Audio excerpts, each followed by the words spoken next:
Hi, I'm Dan at Boxing TV, joined with, I will say, one of the most game fighters in the entire domestic scene right now. Tell us a little bit about you and a little bit about your career recently. I'm a PE teacher in Dudley. Played sport all my life, and I've got into boxing at 13, and then turned over about 6 years ago.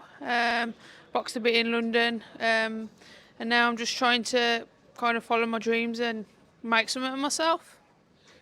You've been on my radar for a long time, a long, long time, because a lot of your friends are my friends. Yeah. And one thing I did notice is what you're training everybody. You're always at the top of the hill before everybody else. So where do you think this fire burns from? Because that's not no easy feat when you're up against these fit blokes. I love it. I love being like an underdog and everything else. I love training. I've trained since I was like 5. So, even that football mentality, like I was a midfielder, I was in it all the time. Like I was, getting them big tackles in. So I think that sporting mentality's always been there. And it's like, it takes a few failures to kind of make yourself, want to get that growl back into it. And I mean, I love training anything, any sport. So that's where it comes from, really. And I'm competitive, and it's that competitive nature. I always want to win, and winning means everything to me. So, yeah.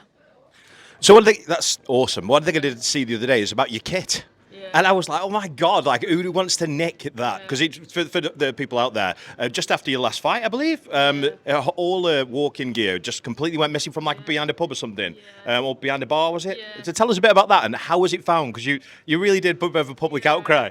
So, like, I fought for the British title as first one ever. I had a kit made, specially made, and it was like, Great Britain flag, everything else, and tassels on, and diamantes on it, and everything. And I've come out. Everyone's taking pictures with me in the kit. Then we've gone to like the lounge straight after, and then Ricky Summers has just gone.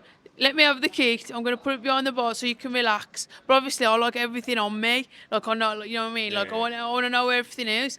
And obviously, I've had a few drinks. And then I've just completely forgot it. Next day, it was bank holiday, so I couldn't even get it back. And then it was literally a week later, someone's turned up at my school from Manchester.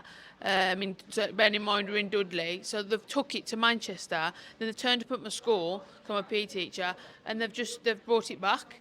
But luckily, a week later, it's just strange behaviour. But obviously, it's like, I put it all over Facebook and Twitter, and we've got loads of, good following. Everyone's sharing it and stuff. So Because it's like a part of your history, isn't it? Do you know? So why did it get taken to Manchester? I don't know.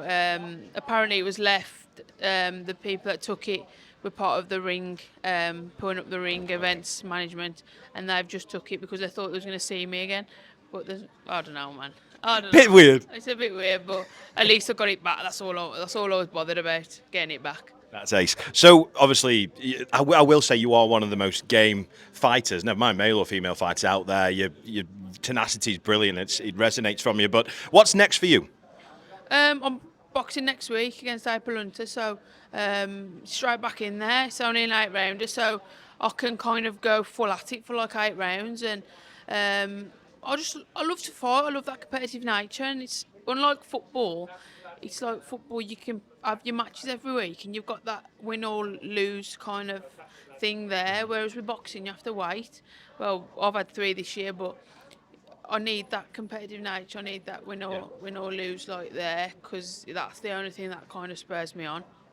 I mean, you game. Yeah. You game, mate. Yeah. You know, and where do you see this path finishing? Because you must think, I want to look back one day and I want to say I've achieved that. Yeah. So what is it that you feel that you would be happy with? Obviously, I want to become world champion. I want to be full-time boxing. Like, it is tough doing both jobs. You're full-time on both things. Like, there's no life there, really. Like, I'm at another event straight away from here, and it's like, it's non-stop all the time. But I just want to inspire people to kind of work hard. Through hard work, it'll come, and I believe in good karma. So I believe, like, everything happens for a reason. Bless you. Thanks for joining me. Thank you.